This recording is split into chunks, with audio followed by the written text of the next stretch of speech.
গতকাল আমি 5টি পাম্পে গিয়েছি, বাট কোনো পাম্পেই তেল ছিল না। একটি পাম্পে পেট্রোল পেয়েছিলাম, সেখানেও গাড়ির লাইন ছিল প্রায় 300। তো হঠাৎ করে দেখি রাস্তার পাশে দিয়ে এই গাড়িটি যাচ্ছে। তো আমি চিন্তা করলাম আশেপাশে তো অনেক পাম্পেই তেল নেই, হয়তো বা কোনো পাম্পে এটিকে আনলোড করবে। তো সেটি চিন্তা করে এই গাড়ির পেছনে প্রায় আমি 20 কিলোমিটার ছুটলাম, অর্থাৎ 20 কিলোমিটার গাড়ি চালালাম। কিন্তু দুঃখের বিষয়, এই গাড়িটি কোনো পাম্পেই ঢুকলো না। ও শুধু যাচ্ছে যাচ্ছে, শুধু চালিয়ে যাচ্ছে।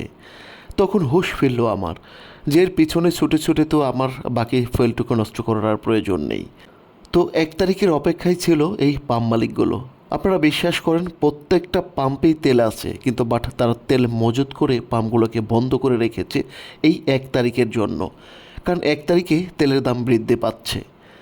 সেটা চিন্তা করে এই অসাধু পাম্প মালিকগুলো তারা তেল বিক্রি বন্ধ রেখেছিল। হাইরে বাঙালি জাতি আমরা! এই বাঙালি জাতি যদি জানতো যে আগামীকাল কেয়ামত হবে, তখন ওই একদিনের জন্য হলেও ওরা কাপড় বিক্রি বন্ধ করে দিত। কারণ আগামীকাল কেয়ামত হলে একসাথে অনেক কাপড় বিক্রি করবে, অনেক চাপ বাড়বে। সেক্ষেত্রে তারা বেশি মূল্যে কাপড়টি বিক্রি করতে পারবে। কিন্তু এই বাঙালি জাতি জানে না যে কেয়ামত হলে সে নিজেও কিন্তু মারা যাবে। হ্যাঁ, এটি আমরা বাঙালি।